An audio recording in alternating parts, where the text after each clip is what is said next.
आप में से भी कुछ लोग रहे होंगे उस दौर में। हाँ डालते।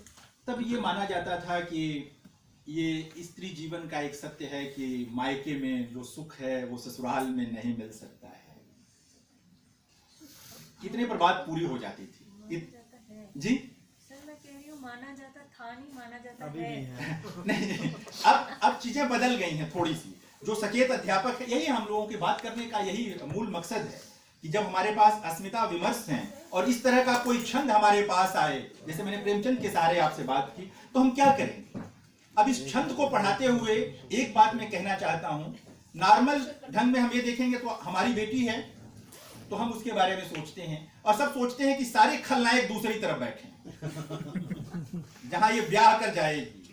अपने वहां की खलनायकी कोई नहीं देखता कि यहां भी एक बहू आई है और उसके भी मन में यही सारे विचार चल रहे होंगे या उसके लिए भी ये चीज। कहना यह है कि पितृसत्ता को देखने की अगर दृष्टि हो तो इस छंद की व्याख्या वह हो सकती है जो मध्यकाल में जायसी ने शायद कल्पना की हो, शायद उस दारुण दुख की कल्पना की हो जिसे नारी निंदक के रूप में प्रसिद्ध तुलसीदास ने महसूसा था कि कतविद सृजी नारी जगमाही पराधीन सपने हम सुखना है।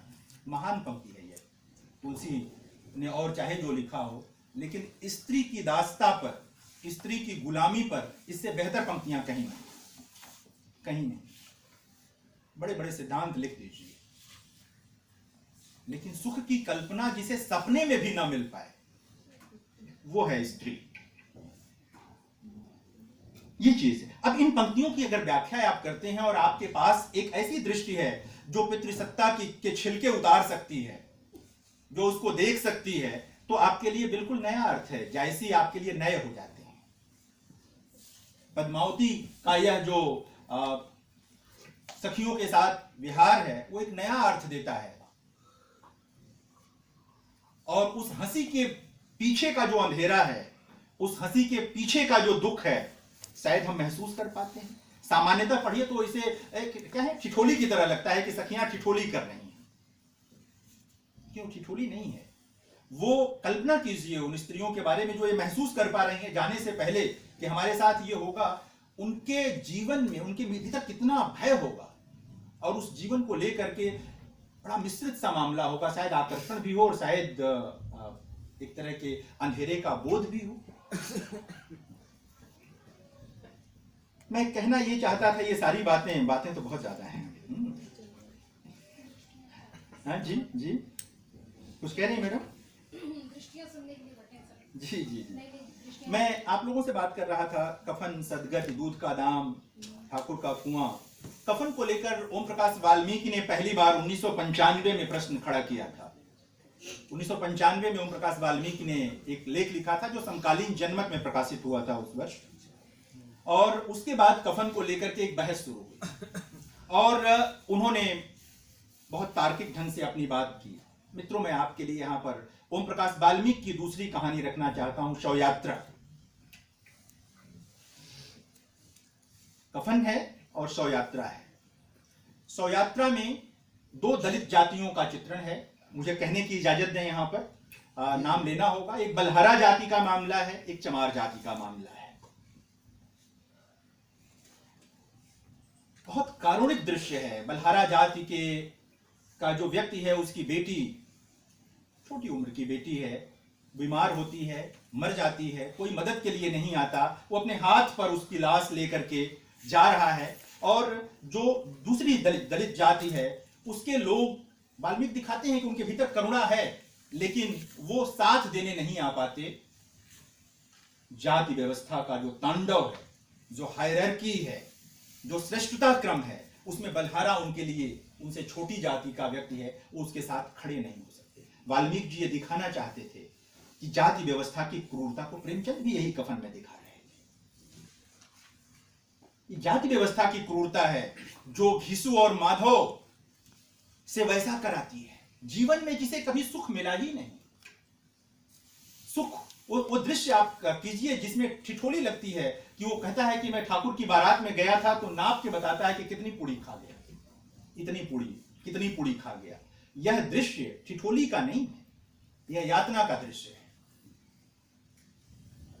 प्रेमचंद इसको पकड़ते हैं।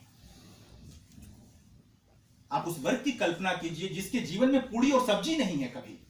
वो उसके लिए मतलब याद करने की चीज है कि कभी किसी बारात में मिला था उसको, और बेटा कहता है मैं होता तो इतना खा जाता।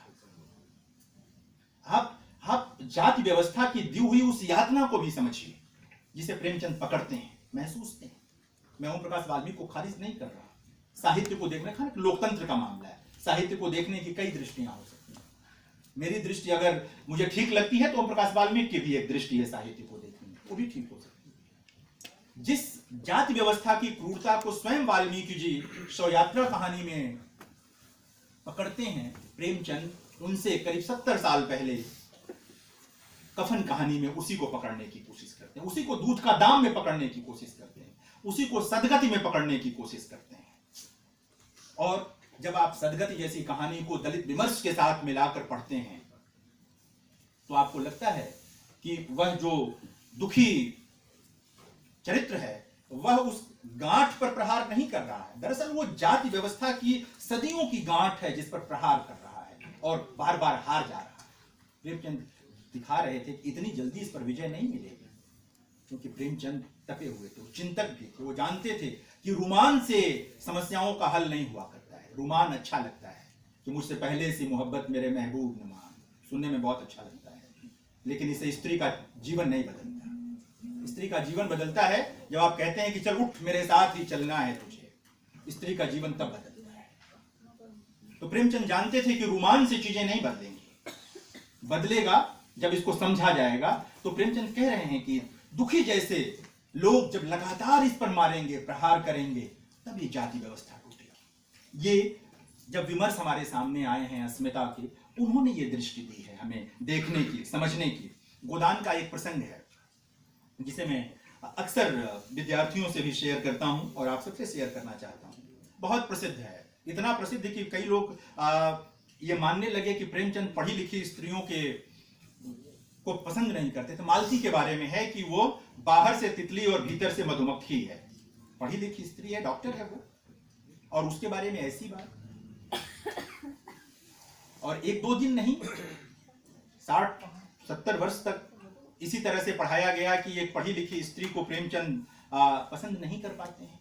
मित्रों, मैं फिर वही निवेदन कर रहा हूं कि जब हम एक बड़े कलाकार की कोई कलाकृति देखते हैं, जब हम किसी बड़े रचनाकार की कोई चीज पढ़ते हैं, तो उसे बहुत इकहरे ढंग से नहीं देखना चाहिए।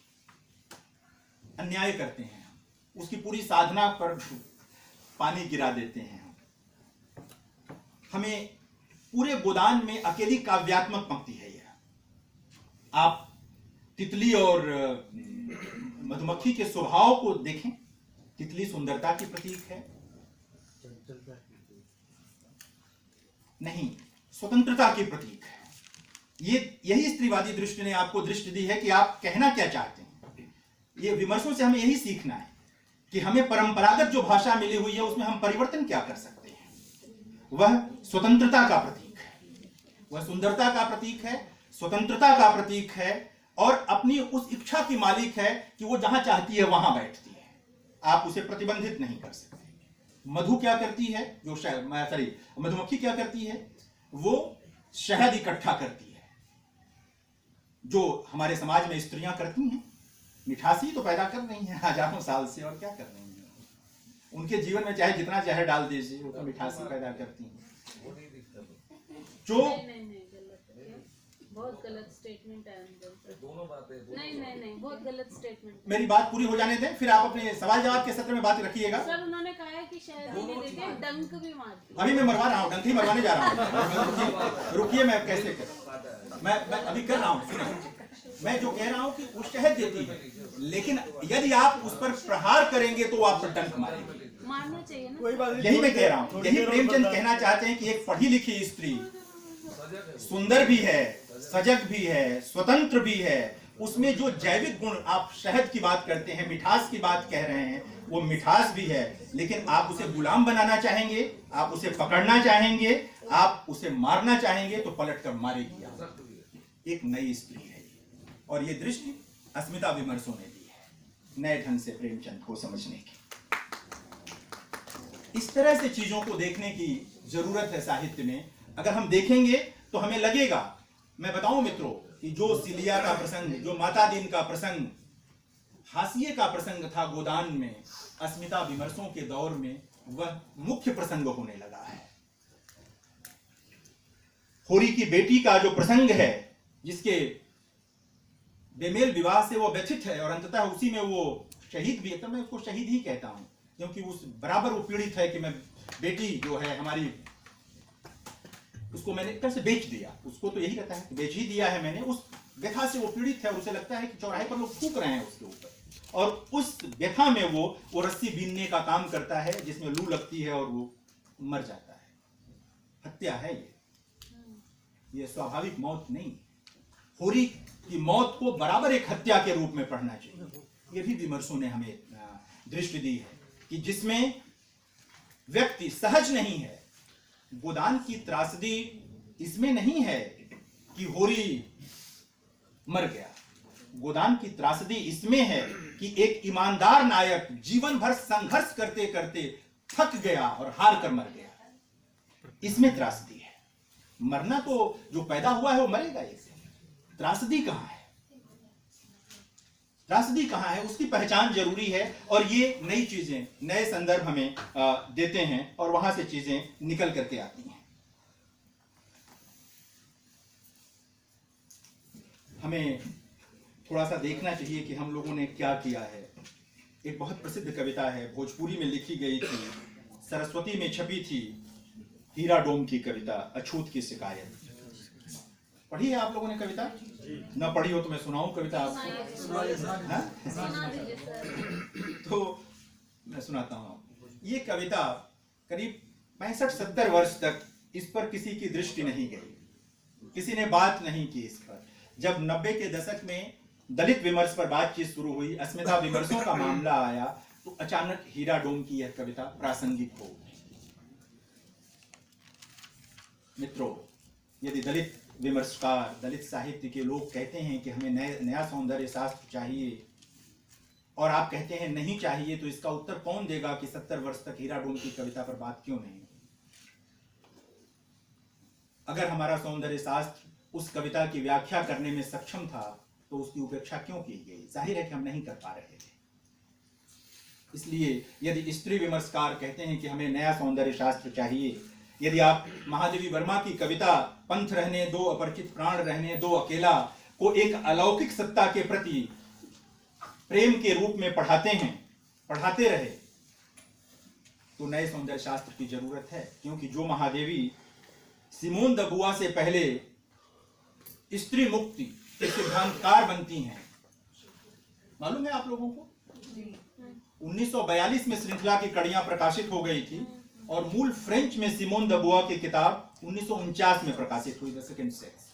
अंग्रेजी में उसके भी 3-4 वर्ष के बाद वो अनुदित होकर के आई, और 30 से 42 के बीच में वो सारे निबंध महादेवी ने भारतीय स्त्री की दास्ता को लेकर के, और उसमें जो स्वप्न है उसको लेकर के लिखे थे, 30 से लेकर 42 के बीच में। यानी कि भारत में, हिंदी में, कदाचित भारत में भी मुकम्मल पहली सिद्धांतकार महादेवी वर्मा हैं। जो स्त्री मुक्ति का सिद्धांत प्रस्तुत करती है, वह किसी अलौकिक को प्रेम क्यों निवेदित करेगी? सवाल है। और अब इसको पलट करके पंथ रहने दो, अपरिचित प्राण रहने दो, अकेला को पितृसत्ता को चुनौती देती हुई पंक्तियों के रूप में पढ़िए, अर्थ बदल गया पूरा। कि तुम कहते हो कि ये रास्ता बड़ा अबूझ है, अकेले नहीं जा सकती तुम, छोड़ दो, अबूझ रहने दो, जो भी है हम स्वयं अपना मार्ग बनाएंगे। अर्थ बदल गया। जो एक अलौकिक प्रिय रास्ता दिखा रहा था, यहां पर वो पूरी तरह लौकिक हो गया, और एक स्त्री के अपने भीतर की जो चेतना पर निर्भर हो गया कि हमें तुम्हारा मार्गदर्शन नहीं चाहिए। पितृसत्ता को सीधी चुनौती की तरह पढ़िए। और एक तो नहीं, महादेवी की अधिकांश कविताओं को, अधिकतर कविताओं को आप इस तरह पढ़िए। करना सिर्फ एक होगा कि बीच बीच की कुछ पंक्तियां छोड़नी पड़ती हैं इसमें, इसलिए कि उस पर काल का दबाव है, समय का दबाव है। जिस कालखंड में जयशंकर प्रसाद जैसे पुरुष को अपना प्रेम निवेदन करने की छूट न हो, उस कालखंड में एक स्त्री कैसे कर सकती है? तो आवरण है ही। महादेवी वर्मा के वहां आवरण है अलौकिकता का, वह नितांत लौकिक कविता है, वो स्त्री के बारे में कविता है। केदारनाथ सिंह महाकवि, महान कवि, हमारे गुरु जब हम लोगों को पढ़ाते थे तो एक बात कहते थे, पहले नहीं समझ में आई बात, हम एमए में थे तो कहते थे कि महादेवी आंगन की कवित्री,